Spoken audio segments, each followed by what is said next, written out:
Can I start, Mr. Heston, by asking you who first offered you a contract at Paramount in what must have been, what, 1949, 1950? Late 1949. I had been resisting the blandishments of the studios for a year or so, and every time I'd do a play on Broadway or a live television piece, why, quite routinely, the studios would approach you. It was sort of the expected thing, but what they were still offering then was an exclusive studio contract, which is important to your examination of the great days of the great studios, because the studio system, even by 49, had ended, but the studios didn't know it, and the whole system was still in place, and in fact, everyone was under exclusive contract. All the writers, all the actors, all the directors, all the producers were under contract to one or another of the great studios. That, in fact, was what made it possible for the success, the very early success in their mid-20s, which all of us were, of the live TV generation. Because due to the fact that the studios refused to allow any of the people they employed to make films to work in live television at all, and because people of any reputation on the Broadway stage wouldn't do it because it didn't pay any money, that left this marvelous new medium to those of us who were largely unemployed. And among actors, it included me and Jack Lemmon and Joanne Woodward and James Dean and Walter Matthau and George C. Scott and, I don't know, 4 or 5 others. And directors like Frank Schaffner and George Roy Hill, and writers like Rod Serling and Patty Chayefsky. And it was a marvelous opportunity, probably the most shining opportunity that has been presented to actors and writers and directors since sound came to movies and movies were revolutionized. And the reason this happened, because I'm sure many of the actors and writers and directors under contract at the studios would have liked to experiment with live TV. It was a marvelously creative and stimulating medium at the time, but they weren't allowed to. And therefore, when I was offered a contract, it seemed to me unnecessarily restrictive and something I didn't want to do, so I turned down 2 or 3 of these. But Hal Wallis, who was always a remarkably astute observer as well as interpreter of film, recognized that it was changing, that it was over, in fact. And so he offered me a non-exclusive contract that limited the number of pictures he could, for which he could use my services, allowed me to make pictures for a certain number of pictures for anybody else that I wanted to, allowed me to return to the stage at my option and to do live television at my option, which was a revolutionary kind of contract and was all I required. He offered this not because he thought I was so remarkable a prospect, but because he recognized that this was the pattern of the future. I think Marlon Brando signed to do a film a year or 2 before I did, and he had a similar, unrestricted contract. And about that time, or a couple of years earlier, Paul Newman had signed a studio contract with Warner Brothers, from which he later bought himself out. But I was very fortunate to come along wanting the kind of contract I did just when it was possible to get it. And Hal Wallis offered me the contract. He had by then moved from Warner's, whose reputation of the 30s and 40s he had created almost single-handedly, to Paramount, where he was functioning, I suppose, as one of the first of the big independent producers we're so familiar with now. Walter Mirisch had not then started functioning, and I think Ray Stark, of course, was many years in the future. And in those, what Hal did was trailblazing, both in the way he approached making films himself and in the way he signed his actors and directors. When you first went to Paramount and you know, your first day there, or the first time you went into the building, were you sort of surprised? What was your impression of Paramount? Was it smaller than what you thought it would be, bigger, or about? Can you remember your first day, as it were? Yes, I can remember. I had never been to California before. I fought in the North Pacific in the Aleutians in the war, but we went overseas from Seattle, and I'd never been in California. And so when I flew out for the conferences with Wallace to decide what my first film would be, it was my first look at Hollywood, and the classic images remain in my mind.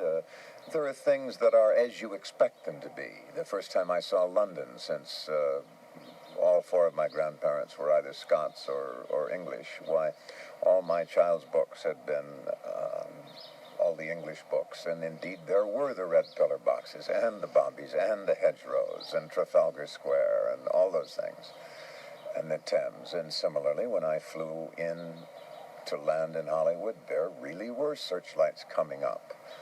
There wasn't smog then, but Hollywood, and there were orange trees, and you could smell them, and palm trees, and you could see them against the night sky, just as it had been in all the posters. And the man that met me, who was then head of publicity for Hal Wallace, Walter Seltzer, has since become a producer, produced 6 or 7 of my films, met me armed with a photograph of me so he would be certain to pick the right fella off the plane.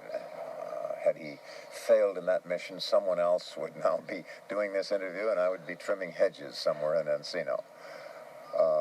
And he took me to Romanoff's, now no longer with us, and there was Spencer Tracy in the next booth, eating strawberries Romanoff. And when I went the next morning to Paramount, the great iron-grilled gate with Paramount Pictures in curly script above it was, as I had seen it in photographs. I have no particular impression that it seemed small to me. Of course, as we know, it's geographically not one of the larger studios, not to compare with Fox or Universal or MGM, especially Fox, Universal, and MGM as they were in those days. But I had not seen Fox and Universal and MGM, and Paramount seemed plenty big enough to me. And I was taken the rounds and given the appropriate introductions and shown where the gym was, which was the frame and clapboard structure that had, as a barn, a livery stable located at Hollywood and Vine, served DeMille and Goldwyn and Lasky as their headquarters when they made The Squaw Man in 1914, I guess the first feature film made in Hollywood. I'm not certain why. I think DeMille had the barn moved to Paramount, where during my time there it served as a gym, and very effectively too. It's now, of course, been moved back to Sunset, and I suppose sooner or later some way will be found to turn it into the historical landmark it deserves to be.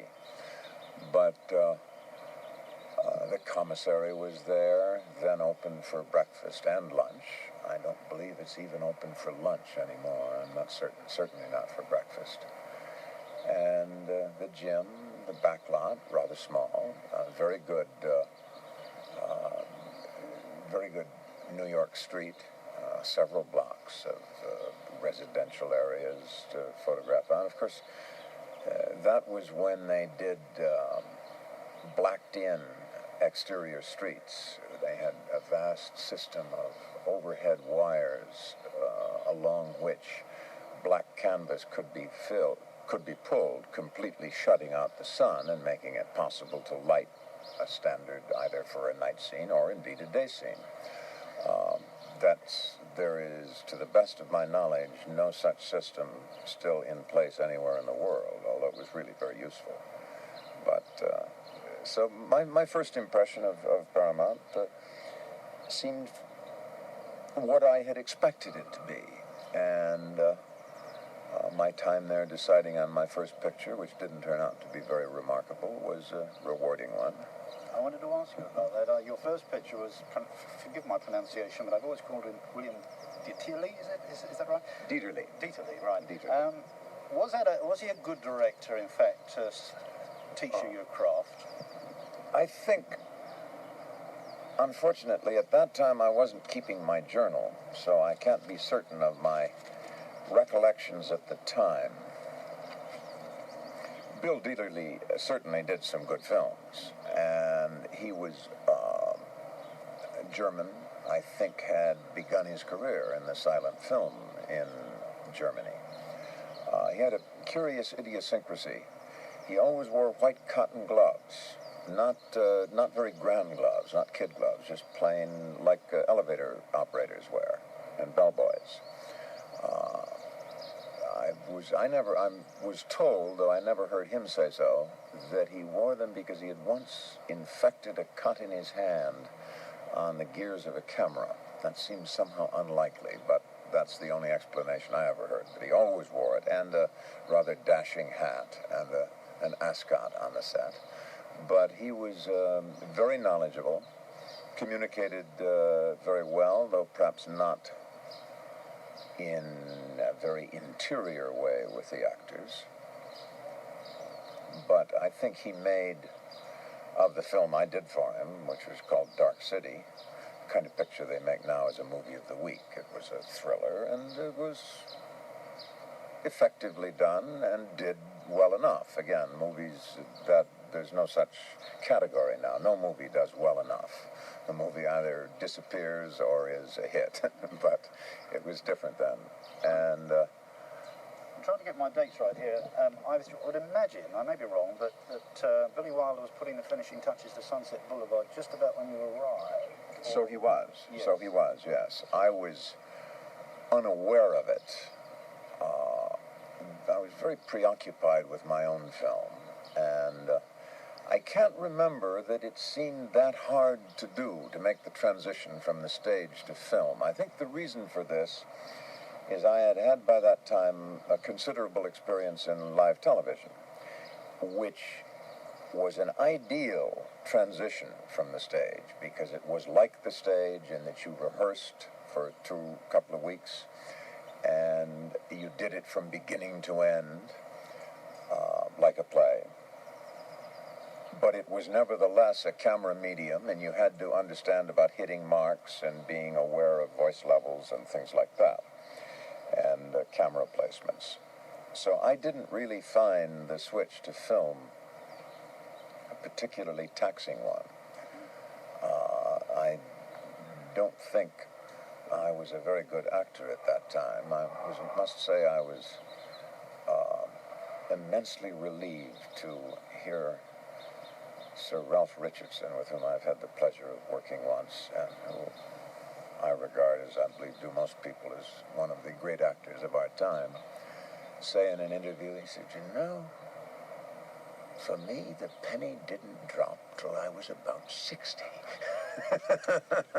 Surely an overstatement, but that's given me great encouragement. Yes, I think that brings us on to Mr. DeMille, Mr. Heston, actually. When did you actually first meet him? While I was shooting my first film, and he was then preparing the circus picture, which many people regard as his best film, creatively his best film, and which won the Academy Award and provided me with a very important kind of breakthrough picture, because though Dark City did as it was supposed to do, it certainly did not set any benchmarks for film. And but while I was shooting it, I had been introduced to DeMille, as everyone was introduced to DeMille, and he was always extremely cordial. He had a large table in the commissary where he lunched each day with as many as a dozen of his staff and any guests he might have. But it was understood that it was all right to bring someone up and be introduced to him, and he would be quite cordial. He was an extremely courtly man with a somewhat formal manner, but very courteous invariably, either on set or off. And I had therefore been introduced to him, and some week later I was driving off the lot in the open convertible that was kind of obligatory for actors at that time, second-hand, but nevertheless an open convertible. And I drove past the DeMille building, which was at the southwest corner of the lot, through a gate, a drive-in gate. And he was standing on the steps of the building talking to 5 or 6 of his staff. And so I waved to him as I drove out, having been introduced after all, we had met. And he waved back and nodded.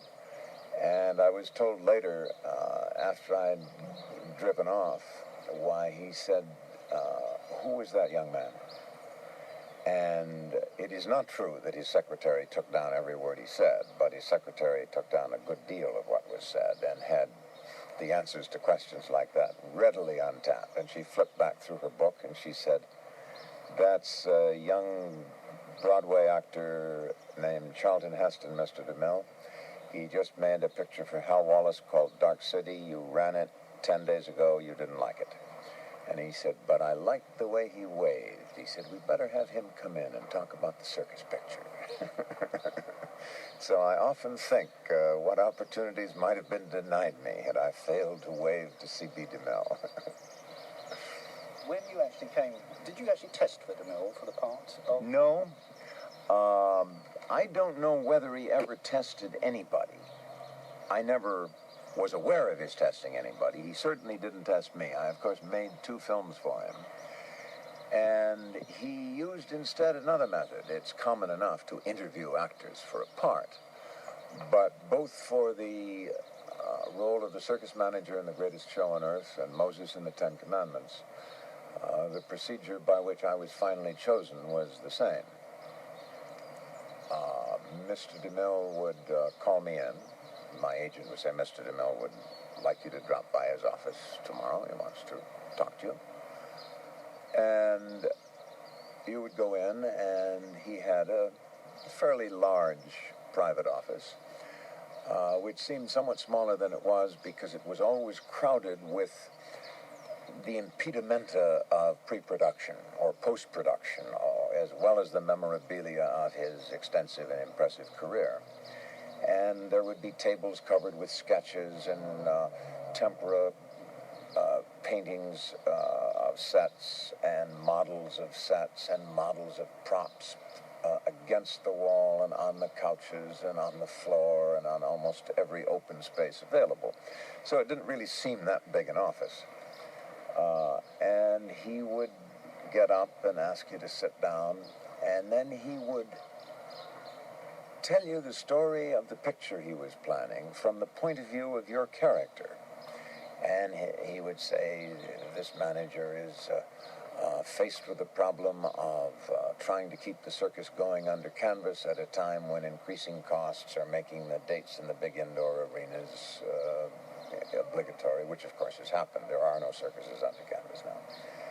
And he would say, and this happens, and then there's a train wreck, and as he told you the story, and the relationship with the clown who was a fugitive from justice, and the circus aerialist, and the vain, conceited foreign trapeze star who disrupted the smooth-running show, why he would show you sketches and models of the sets and costume designs and all these things, which was fine with me. It was very interesting. He always told the stories quite electrifyingly. The only problem was I wasn't certain of the right response, because he never said, now this is the part I'm considering you for. And what are your ideas about this? Do you feel you could play this? And if you do, why? That's how acting interviews go. I could handle that easily. But he never asked you that. So it seemed all you could do is say, well, that certainly sounds like that's going to make a good picture, because I somehow sensed that it wasn't appropriate to say, well, I'd certainly like to play that part. Sounds like a great part. You just could say, well, that should make a marvelous movie. It really sounds great. And you would stay perhaps half an hour, 40 minutes. And then he would say, well, it's good of you to stop by. I really enjoyed talking to you. And say, well, I enjoyed it too, Mr. DeMille. Thank you very much. And say, I'll see you again. And then in maybe 5 weeks or 6 weeks, your agent would call and say, Mr. DeMille would like you to stop by and talk to him. And essentially the same procedure would ensue. They may have by that time written other scenes or designed other sets or had other paintings done, but essentially he would do exactly the same thing. And I never did think up any varying response. I always felt I was somehow being inadequate in that respect. But obviously he used the procedure just to see how you handled yourself and how you looked and how you sounded and as you moved about the office and picked things up and responded to jokes and stories. And he may have handled it other ways with other actors, but I don't think so, because I've heard other actors say the same thing. How nervous were you on that first day of the DeMille picture when you went on the British show? You mean when we began shooting? Well, I wasn't nervous. I have probably would have been better off throughout my career if I had been a little more nervous, always. But my wife tells me I have the metabolism of a Great Dane, and I don't recall having been excessively afflicted with what the layman calls stage fright, which of course isn't really stage fright at all. It's kind of an infusion of adrenaline, which is akin to the way Bjorn Borg feels when he walks out on the center court at Wimbledon. But I do remember the first day of shooting vividly, and it was not a success from my point of view. This, as I said, was my second film, and my first enormously important film. It was obviously the most important picture made that year, and eventually won the Academy Award, and great expectations were rife on every hand. And we began shooting with the circus then in winter quarters at Sarasota, Florida, where we shot for 5 or 6 weeks. Then we went on the road with them for a couple of weeks. Then we came back to Paramount and did the interiors. But the first scene I was to do was to drive into the Big Top in a Jeep, drive up to the center ring where Jimmy Stewart, as the Buttons, the clown, was standing in rehearsal clothes, and he was to point out to me that Betty Hutton, as Holly the aerialist, was rehearsing a trapeze stunt I had forbidden her to do as circus manager. And I was to leap out of the Jeep and run to the center ring and order her down. It's really a simple enough shot. I had maybe no lines at all in that first shot. I had indeed to drive the Jeep to the mark and get out and run into the ring. And Jimmy Stewart had most of the dialogue. And I managed to drive the Jeep into place and listen appropriately to James Stewart, and I leapt out of the Jeep, ran to the center ring, and tripped over the ring curb and fell flat in my face. But Mr. DeMille was willing to accept that lapse, and I managed to do it right the second time. Ray Milland once told me, I think it was to do with Reap the Wild Wind, that he often dressed with a different ring each day, depending on his mood. Is that correct? Mr. Milland was perhaps more observant than I. I remember that he wore a ring often or invariably. I cannot say whether it was a different one. It may well have been. I'm sure he had more than one. I do remember that he wore 2 watches. One, a little, quite small fob watch that he could lift. It hung from his, watch pocket, and he could lift it and look. And the other was a standard wristwatch, and it seemed to me that one was on another time zone. Now, why that was, I don't know. Maybe it was on New York time, so that if it was necessary for him to call Barney Balabin in New York, he would be reminded, although that seems unlikely because he would have had people to tell him when it was time. I do remember that he wore 2 watches, and when he was working on a large set, or not invariably, but when he was working on a large set or on an exterior set, he would wear a suit with a normally cut jacket, but riding breeches of the same material, and not riding boots, but puttees, like British Army officers wore in World War I. And this was almost a trademark with him. And I think most people imagined it was an affectation from the silent days. He once remarked to me that he wore them when he was doing scenes where he would be walking about a great deal to support his legs. And I think that's plausible. One of the two pictures I made with him, he was past 70 for the first one, and was a very energetic man and worked very long, intense days, and I accept that explanation. He also made a couple of other concessions to his, in the direction of conserving his energies. He had a chair boy and a mic boy, and both of them were amazingly skilled, because he never gave any indication that he was going to sit down. He would be talking to you or looking through the viewfinder, and when he had decided that he'd seen or said what he wanted to say or do, he would sit down, and the man always had the chair right under him. And he had a normal folding canvas director's chair, such as we see all over the sets. And he had a rather ingenious padded stool, a little four-legged stool that DeMille would sometimes sit on if he wanted to be in a low shot looking close to the camera. And the stool had a pad on two of its side legs so it could be turned flat, and then it would be even lower, of course, if the setup was extremely low.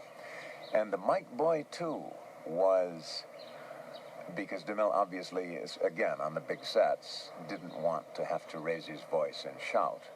So the mic was connected to a loudspeaker system, which covered the stage or the exterior location. And DeMille might be talking to you and then want to say something to the cameraman or to the extras.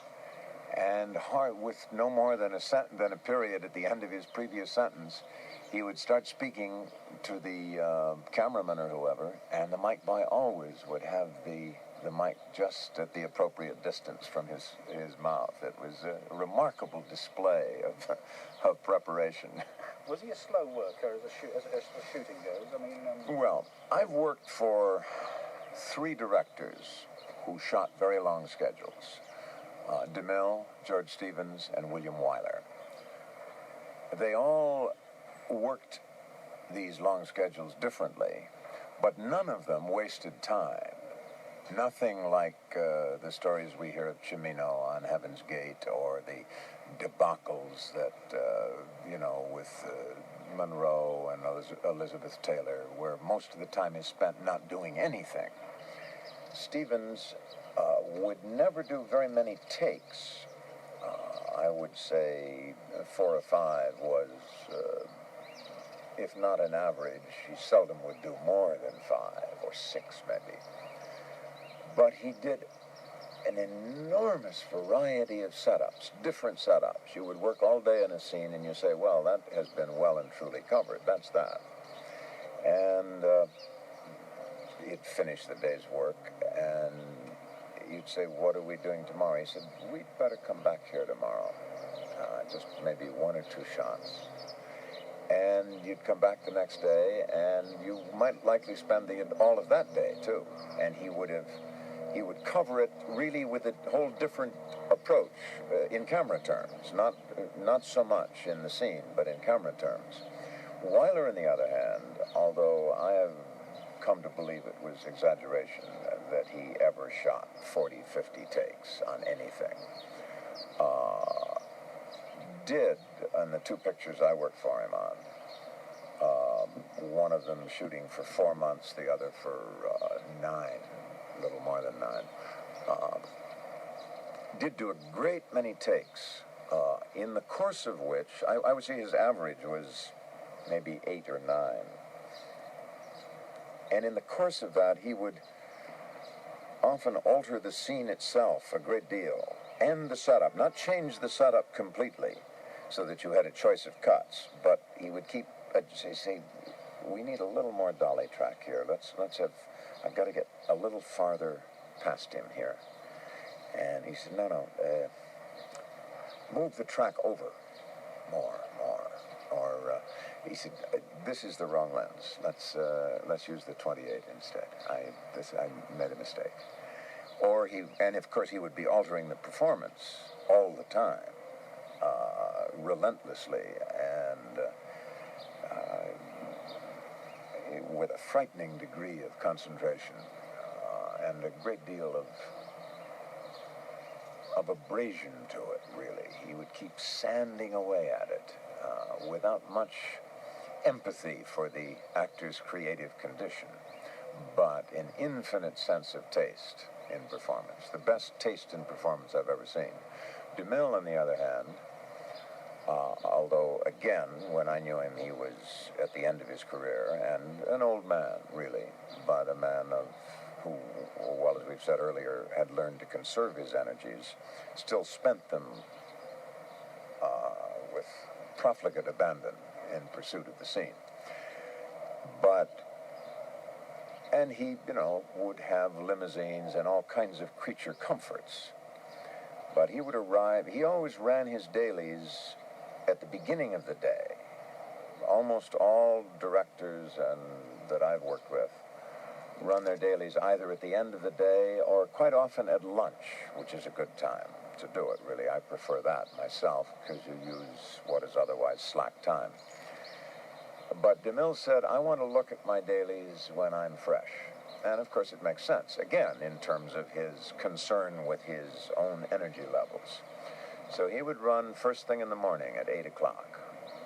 And everyone was welcome in the company. Again, many directors are very selective in who can see them, or even if they're willing to have the actors and the crew people see them, they want to see them first. Like Wyler always ran with his cutter, and he was willing to have me look at dailies, for example. And he didn't even mind if I saw them first, because he would often not see them, and then he would run 6-7 hours at a stretch, but on a Sunday. But he didn't want anyone with him when he looked at them except the cutter. But DeMille would see them with most of the company that wanted to see them at 8 o'clock.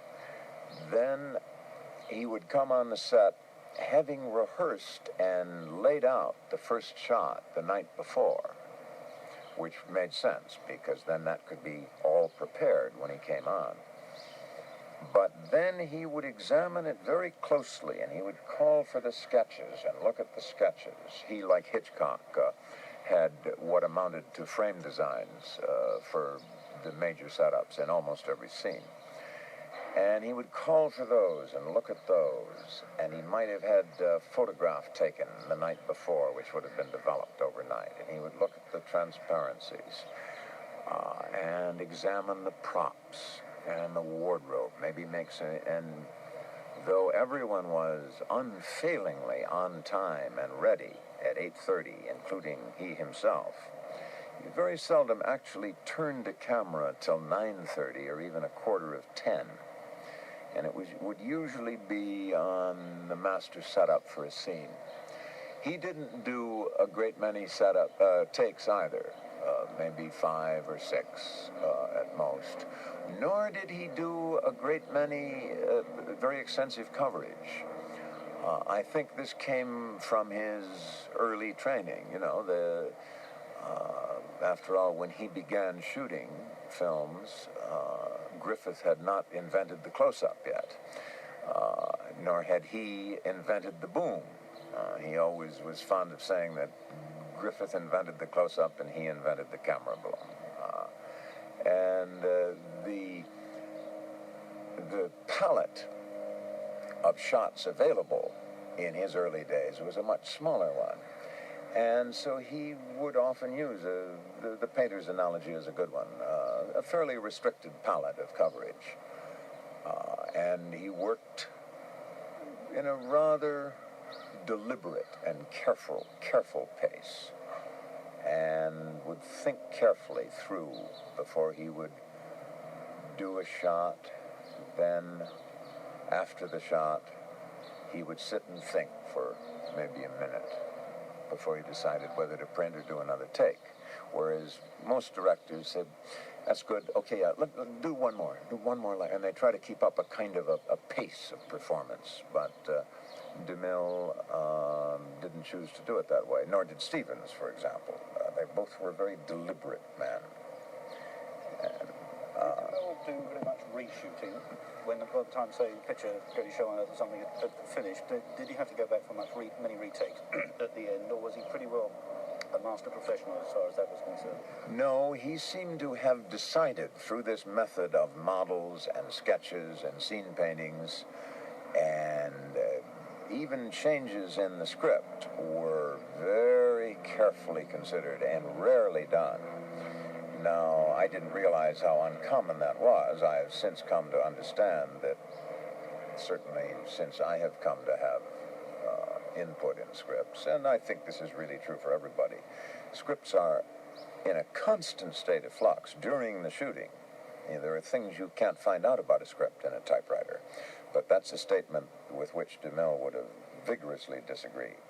He felt that you, as Hitchcock did, that once you got on the set, it was just mechanics. And I think roughly that's the way DeMille felt, that it was a question of preparation.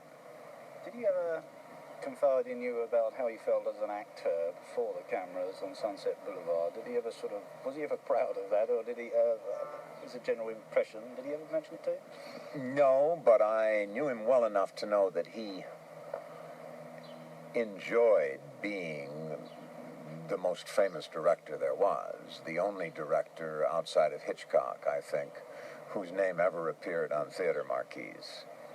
In theaters all over the world, it would say Cecil B. DeMille's The Ten Commandments, not Charlton Heston in The Ten Commandments, just as it would say Alfred Hitchcock's Psycho. And and he was a very good speaker, very much, as many directors are not. Many directors, as you must have noticed, are not even very good interviewers. I mean, they seem uncomfortable even talking into a microphone, and not at ease in a television situation, and often communicate rather poorly. But DeMille was an excellent speaker and was very much at ease doing it. Zucker, of course, was the businessman, the sort of head. Yeah. Now, you obviously have met him several times. He's an enigmatic figure to me when I've been writing about Paramount. I can't get grips with him as a man. Zucker? I really hardly knew Zucker.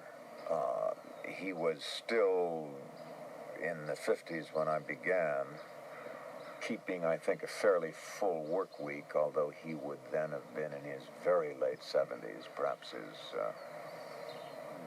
maybe he was 80 by then. And I guess I met him in New York. I'm not certain he was even often in Hollywood. I'm not sure. I guess he was, yeah, he was there.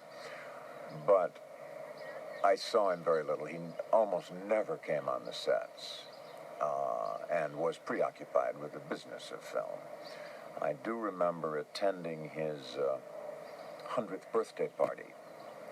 And it's not the kind of party you often get a chance to go to, and everybody in Hollywood was there. And I went up to greet him, and I was standing behind Bob Hope, who came and bent over his chair and said, "Mr. Zucker, happy birthday." And Zucker looked at him with his faculties intact, but obviously his memory somewhat dented. And he didn't know really, and so Hope said, it's Bob, Mr. Zucker, Bob Hope. And Zucker said, "Bob Hope, I thought you were dead." For once, even Bob was nonplussed. Did Zucker and DeMille get on?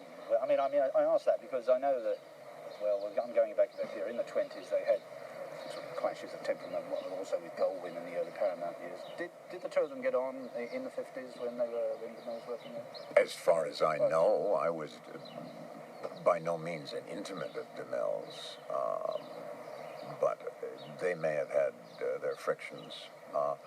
DeMille was a very precious resource to Paramount, and he could do what he liked I was later staggered to find out that he put up his own capital, though, and had what most people would consider a very meager. He got 50% of the profits from his films, now which belonged to his estate.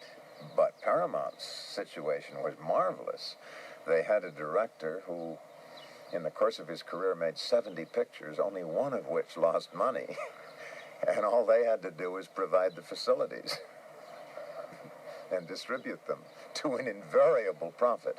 I do know, because he would often speak of it, that he had a doubtless quite accurate conviction that all kinds of costs were loaded on his films because it bookkeeped out favorably, and that many charges for Paramount Films wardrobe and makeup research and things of that kind were put on the budgets for his films, which were much larger and had all kinds of handy little pockets for tucking that kind of bookkeeping in. And my education in film bookkeeping convinces me that he was quite right in these suspicions. Can I go on to Universal now, Mr. Heston, and ask about Touch of Evil, which, as I say, seems like a picture which very unusual for Universal to produce in the late 50s when it was a soap opera studio. And how did they come to finance it, or how did it come about? Well, that was made in late 56. The script was submitted to me. I still, I think, owed one or two pictures to Hal Wallace, but I was making pictures for other producers then and had begun to work on other lots than Paramount. And Universal submitted the script to me, and it was a routine, though effective enough police story, but police stories, having been a staple of film almost from the beginning, depend, like westerns, rather more than other sorts of pictures, on the director. And I said as much to the Universal people. I was up in Michigan in the woods for Christmas, where I was raised at the time, but I talked on the phone to my agent, really, and I said, find out who's going to direct this. I said, it's really hard to tell. The script's okay, but you can't have a new story, really. It's just how well it's done. And so the word came back. They said, well, we don't know yet who's going to direct it. The director's not been set, but we've got Orson Welles to play the heavy. And I said, well, you know, Orson Welles is a pretty good director. I said, why don't you have him direct it? And their response was as though I had suggested that my mother direct the film. You know, it seemed an amazing proposition to them. But after due consideration, they came back and they said, well, okay. Now, Orson, I don't think, had directed a picture in Hollywood at that time since Macbeth, which was around 1946, something like that, at Republic. He had directed a few pictures like Othello in Europe and had acted in to finance his directing career and all a string of Fox pictures, Prince of Foxes and all those things. But he'd not directed in Hollywood since 46. And I'm sorry to say has not directed in Hollywood since.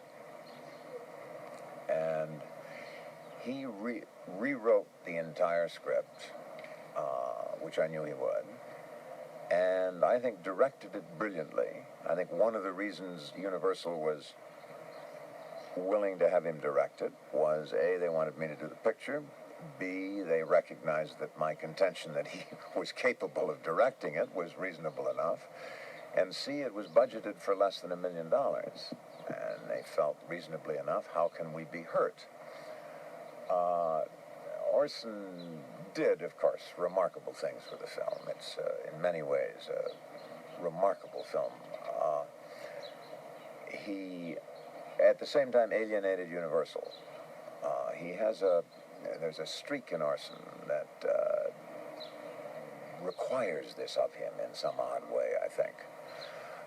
It's commonly said, accurately enough, that Orson deserved better of the film industry than he got. I think it's also fair to say that the film industry deserved better of Orson than it got. We should have more Welles films, and if he had been willing to exercise his considerable charm in the direction of the men that pay for the films, he might have had a chance to make more. It's not hard. It's not that hard to do, especially if you're as intelligent and charming as Orson is. But somehow he could not bring himself to do it, and the producer, a man named Zug Smith, was in effect hardly more than an errand boy.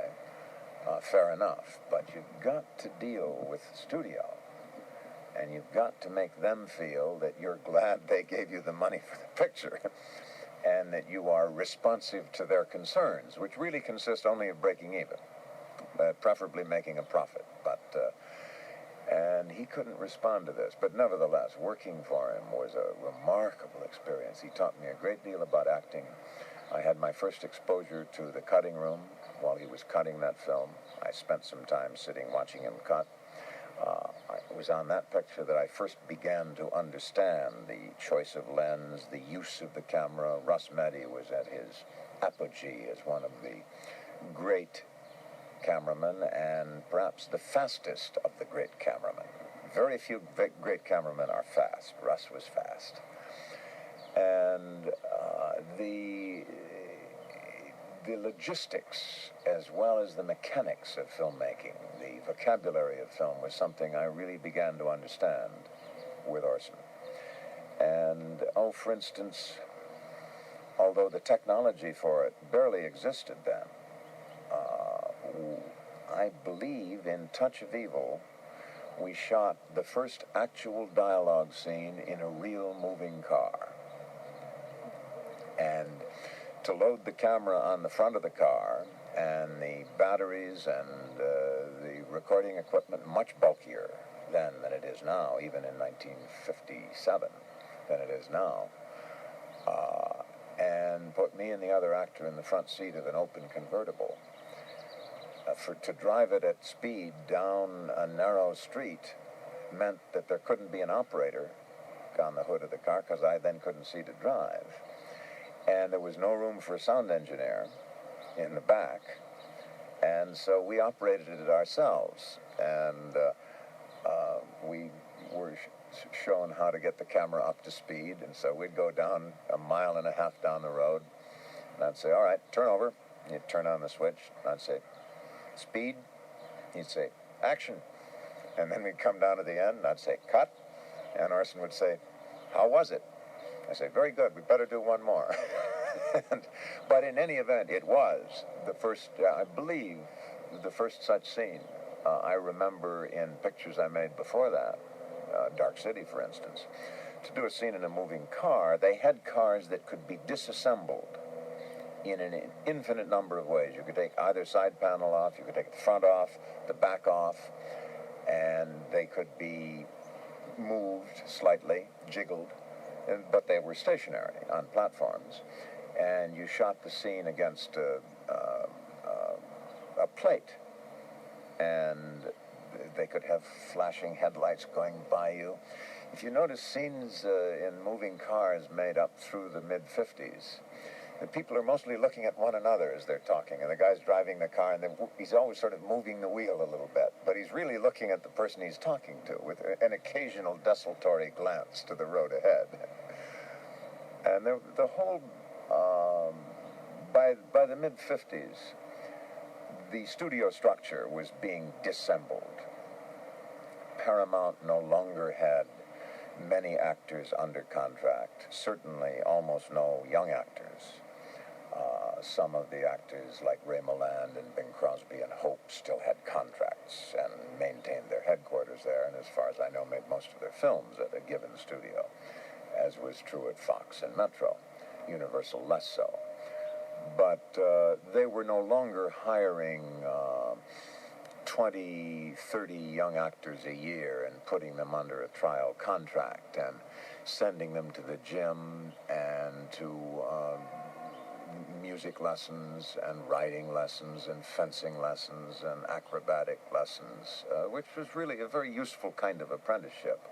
But that thing was all coming apart by then, and the age of the independent filmmaker, of which, as I said earlier, I was really one of the first, was coming to its full flower by the mid-50s. Did any one studio, if you like, try to hold on more than any others to the traditional roots of the majors, of the 8 or 9 majors?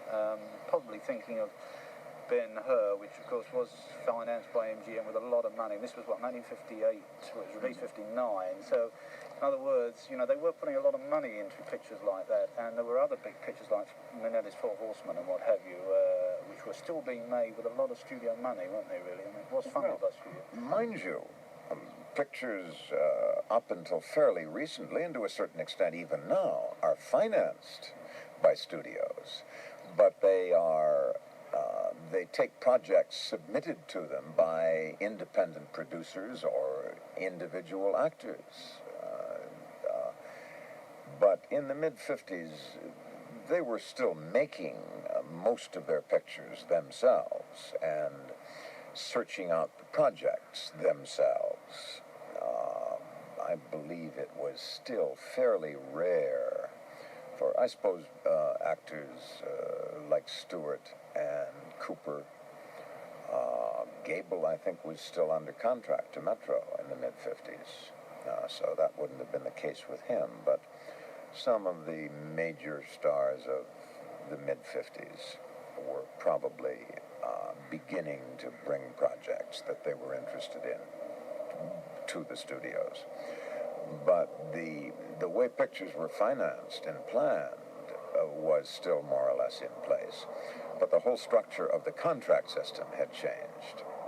I don't think many directors, I think some directors and cameramen were still under contract. I remember as late as when I made Planet of the Apes and Agony in the Ecstasy at Fox, Leon Shamroy was still under contract. So they, again, the more senior of their cameramen, directors, and to a lesser degree probably actors, perhaps still had outstanding long-running contracts, but they had stopped signing new people.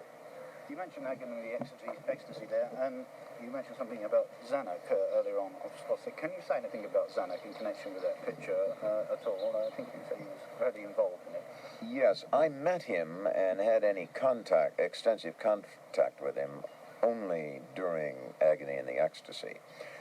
Fox had 3 big pictures on location in Europe at the same time that summer, which was, what, 63? I think 63. And one was Sound of Music, one was Magnificent Men and Their Flying Machines, and the other was Agony in the Ecstasy. And Zanuck was, I guess, in his period of Achilles sulking in his tent in Europe at that period. It wasn't that he was still living in Europe then, and was not actively running the studio, but was, I have no idea what relationship he had, but in any event, he functioned on Agony as the closest thing to a producer we had. Doc Merman was the unit manager and was logistically the producer. He was highly capable of handling that effectively. Carol Reed directed, but there was no one listed as a producer.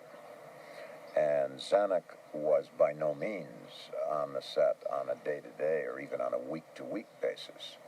But he visited several times, and I'm sure looked at footage. I remember when we began shooting, which was in the marble quarries above Florence, where Michelangelo actually did quarry marble. And he took great issue with what he took to be a turban I wore in that scene. And he said, "You look like a goddamn actor, for Christ's sakes." And it was, in fact, a headscarf of the kind worn by all marble workers, cutters in the quarries. And there exists a sketch of Michelangelo wearing exactly such a headscarf, but it struck him as a bit dashing, I guess. And I was not involved in the cutting of that film, and have no idea to what extent he had input, but he did, I know, function as what producer we had.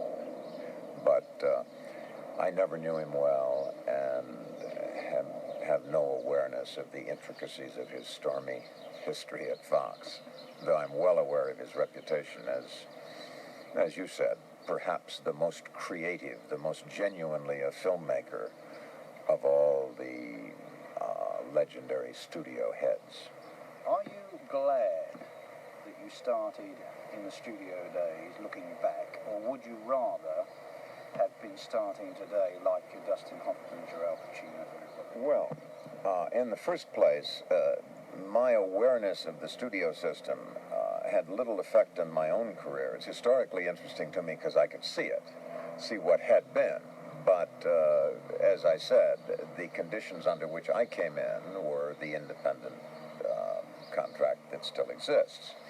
And I was, I suppose, among the early actors to get a percentage of the net, and among that tiny happy band that gets a percentage of the gross. I think the advantage of starting when I did is that it seemed to work quicker then. Actors like me and Paul Newman and Steve McQueen, who are my contemporaries, mostly became fairly important and able to have some leverage on their careers by their late 20s. The next bunch, which I guess would include Dusty Hoffman and Redford, not till their early 30s did they become, I'm not speaking of years, but their ages. They were in their early 30s before it was really happening for them. And I think the next bunch, which would include, Nick Nolte and De Niro and Pacino, I think were in their mid-30s when it happened for them, which, to the extent that that's accurate, and I think it is, seems to indicate that it's harder to do. And obviously, the sooner it happens for you, the sooner, if as an independent filmmaker, you value the independence you have and the right to make your own choices, even though they are often the wrong choices. We all understand that. Then the sooner you get to do that, the more turns at bat you get. And that's what we like about it. And obviously that the early 50s was the soonest that could possibly happen, because you couldn't function that way before then. So coming in when I did was probably a good thing. I'm not entirely positive for everybody that the independent filmmaker system is the best system anyway. It's all very well for me and 10 or 12 actors and 3 or 4 actresses and 6 directors and 3 writers. But what about everybody else? The advantage to the studio system was everybody was not everybody, but I mean there were each studio had a large body of actors, directors, writers under contract, paid every week, not rewarded as generously as we are now with percentages and pieces of the gross and so on and so on, not with the right to have input on the script and the cutting and some control of the casting and even sometimes choice of directors. That's all very well, but you got a lot of chances to work. You got a lot of chances to fail. Even when I began in the 50s, we made enough films so that it was okay that if several of them were kind of lousy. You had to have a success fairly early on. The fact that The Greatest Show won the Academy Award as my second film was important to me, because then you get some chances. But you could make lousy pictures. Now it's very dangerous to make a lousy picture. But particularly, even more dangerous to make an unsuccessful picture. A lot of successful pictures are lousy. If they're successful, they don't mind. But they better not be unsuccessful.